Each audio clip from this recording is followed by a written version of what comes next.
Hello friends, welcome back.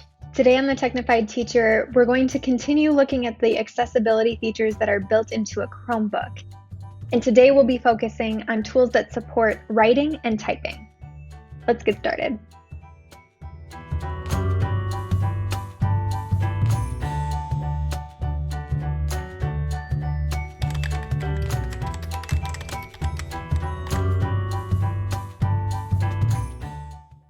Okay, we're going to start with dictation, and you can turn this on by going down to your taskbar in the Systems menu,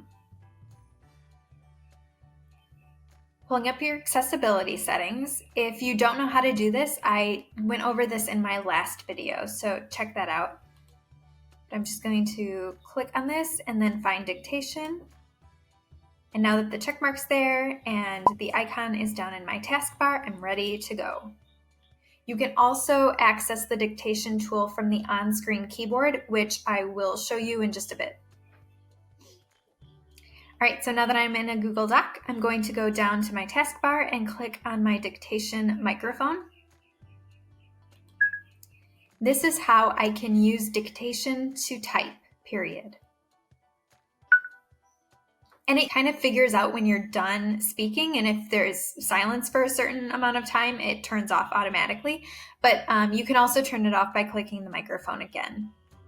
I currently have automatic capitalization turned off, and I'll show you how to adjust those settings in just a bit as well, which is why my first word wasn't capitalized. And also take note that I needed to speak punctuation in order to have that added. That's something that's very typical of speech to text. You can also use the dictation tool in a PDF. So I'm currently in a PDF annotation app called Cami. I also have a video of this and going over how to use Cami to annotate on a PDF. So if you haven't seen that video, check that one out. But I've got my text box tool enabled, and I'm just going to click to create a text box, and I'm going to go down to my microphone. This is my introduction sentence, period. And there we go. You can also use the dictation tool when you are doing a Google search.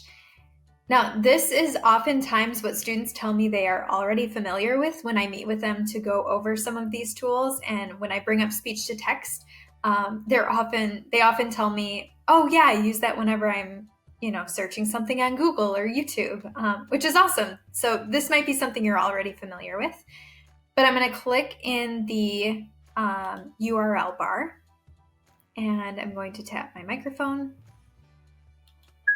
How to use dictation on a Chromebook. And there we go, ready to search. Pretty simple. You can also find the microphone up here whenever you're doing a Google search as well. So a couple of different ways to use it. You can also access the dictation tool from the on-screen keyboard.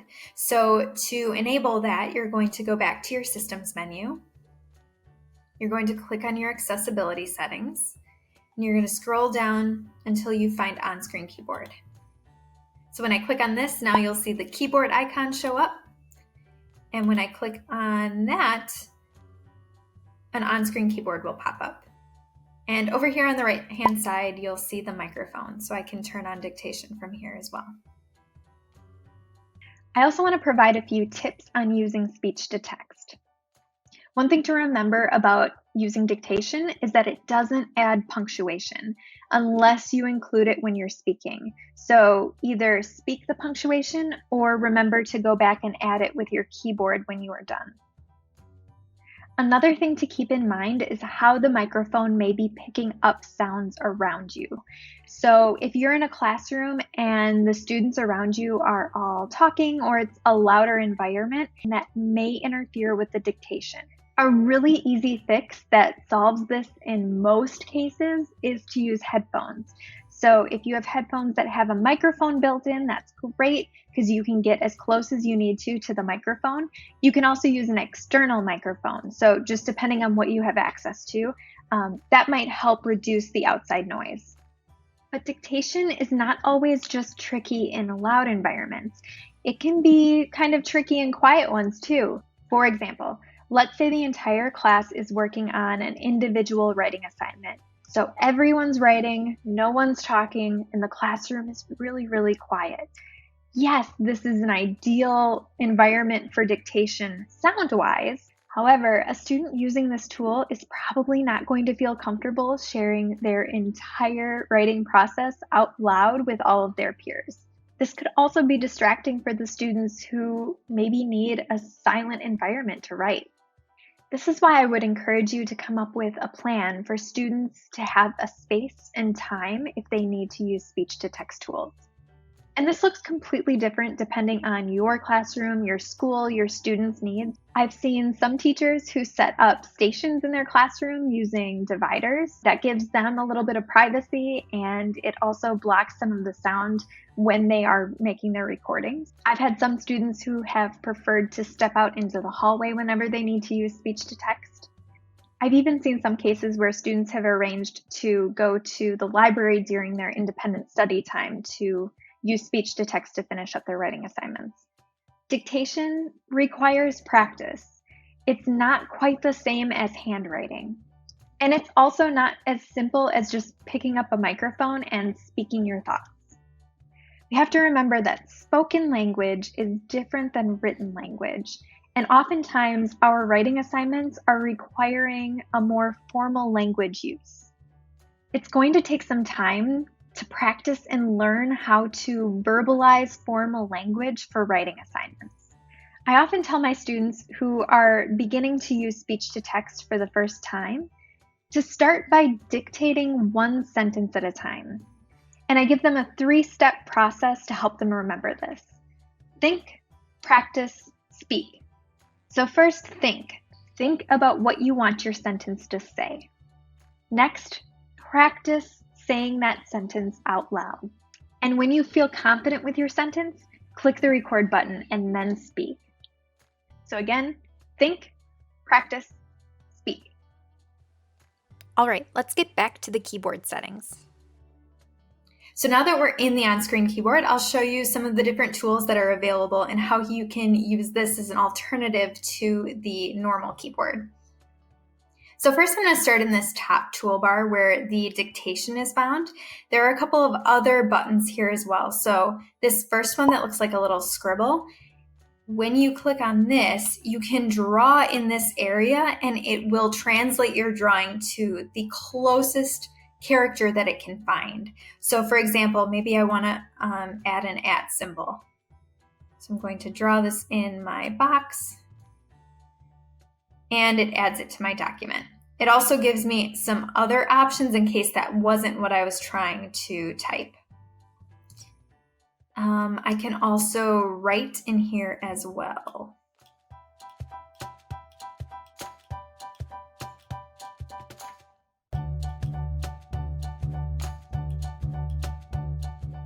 And then if you want to go back to the keyboard, just click on the keyboard icon on the top.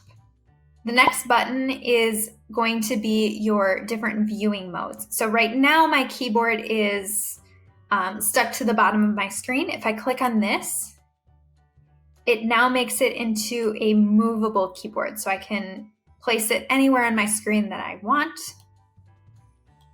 And if I want to go back to the full keyboard on the bottom, I would just click this button. And then finally, we have the gear icon, which of course is the settings for the keyboard. So I'm going to click on this, and this will bring you to your settings page. And from here, you can adjust the languages and input of your keyboard. So we can change the language. Right now, it's set in English. You can add languages. And then you can change the input method. So I can use the standard US keyboard. I can use the US International keyboard if I'd like. And then there are different input methods that you can change as well and add to these.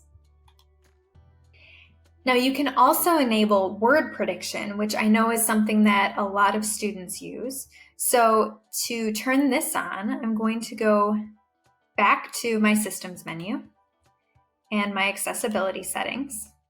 And this time I'm going to click on the gear icon to bring up all of my accessibility settings again.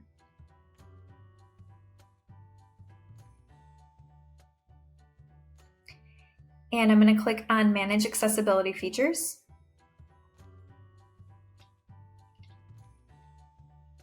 And I'm going to scroll down until I find Keyboard and Text Input. So here's where I can enable my on-screen keyboard and my dictation from the Settings menu. I can also change settings like highlighting the object that the keyboard is focused on when it changes. So if I'm using keyboard shortcuts to tab through different options, this will put a box around whichever item I'm selecting.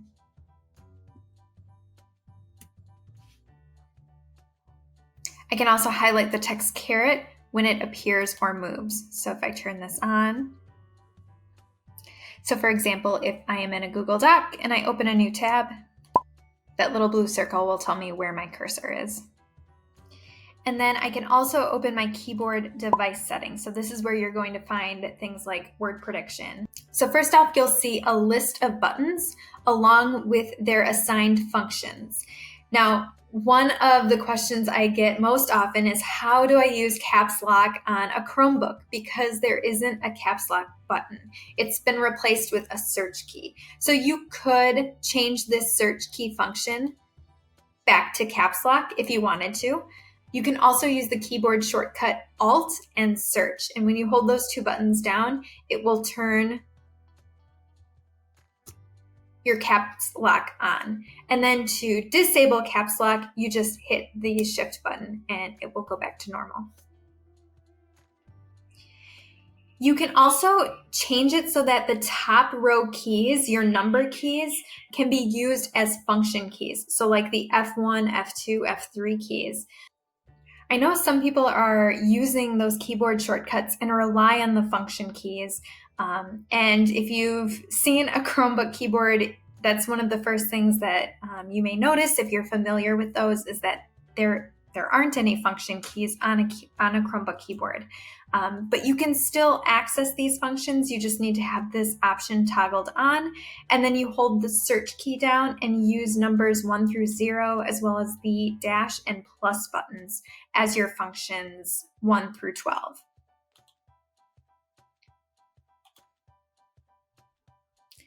So for example, I'll open a new tab. And I know one of the functions is to close your current tab. So I'm going to hold down Control Search 4, and it will close that tab. I know another common one is the Find tool. So I'm going to hold the search key down and press 3. And just like function 3 would do, it pulls up this Find bar.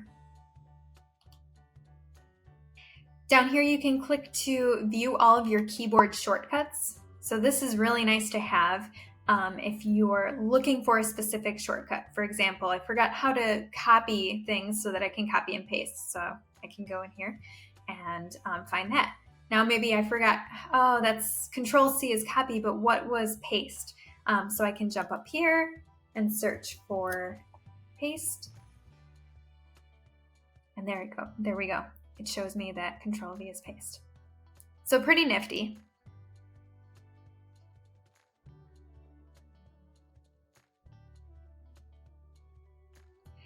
You can also enable and disable auto repeat. So this is when you hold down a key, how quickly it will repeat the key. And if you don't want it to repeat keys at all, you would just turn this off. You can also adjust the delay of the repeat as well as the rate. So if I move this to a longer period, that means that I can hold down a key for a longer amount of time before it will start repeating. And then the rate is how many repeats it will take, or how many repeats it will make.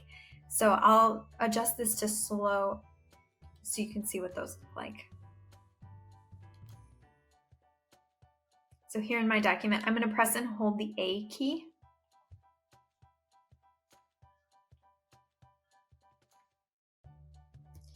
And it's taking a long time for it to repeat that letter. So this is a good setting adjustment if you don't want your letters to repeat as quickly if you just happen to be holding a key down a little longer than it expected. And then down here is where we can change the language and input settings of the keyboard. And then if you click on this little arrow icon, this will take you into the keyboard settings themselves. So this is where you're going to find word prediction, automatic capitalization, things like that. So here are the options for the physical keyboard. You can turn on autocorrection, and you can either turn it off or you can adjust it to modest or aggressive corrections. So you'll just need to play around with those to figure out which one works best for you. Some people don't like the autocorrect if it's replacing too many words that they are trying to type. That would be the aggressive. Modest is probably something that most people are used to. So just depending on what you need it to do. You can also turn auto capitalization on and off. And then you can enable next word prediction. Now, this option in the physical keyboard is currently only available for Gmail. I don't have a Gmail account with this particular account that I'm using, so I won't be able to show you that. But just so you know, if you click on this and then try to use it in like a Google Doc or something, it's not going to work with the physical keyboard. It only works with the on-screen keyboard, unless you're in Gmail. So just keep that in mind. And then here are the settings for the on-screen keyboard. So again, you can adjust the auto correction. You can turn auto capitalization on or off. You can tell it that every time you double space, it adds a period. And then you can also enable glide typing. So you can drag your cursor across the keyboard to the different letters, and it will type your word based on what you've inputted there. And then edit dictionary entries. If you have words that are commonly being misspelled, but are not, or are being replaced, but aren't necessarily being misspelled. I know for me, my name often gets replaced when I'm typing it, which can get really annoying. So I'm going to add my name to my personal dictionary. That way it knows that whenever I type my name, it's not going to try to replace it with something else. So if you have any other words that you type often and aren't misspelled, but it recognizes it as a misspell and tries to replace it with something else, this is the place where you can add those words.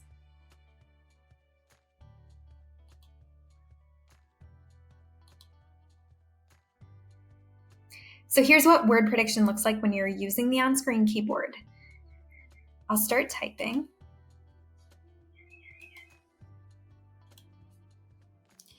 And as I type, you can see that the words start coming up on the top of the screen. Now, it's not necessarily a phonetic word prediction tool. And what I mean by that is if I misspell something, it may not recognize it and give me an alternate spelling. So I misspelled the word type. And as you can see, it did not come up with another suggestion.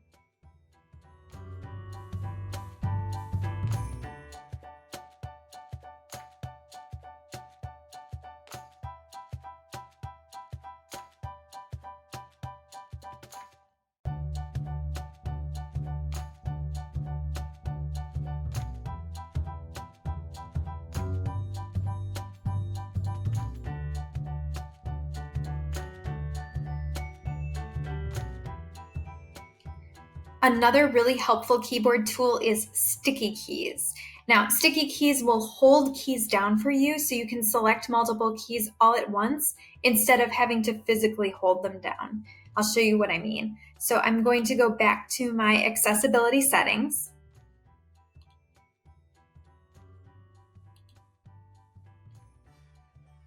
And I'm going to manage my features.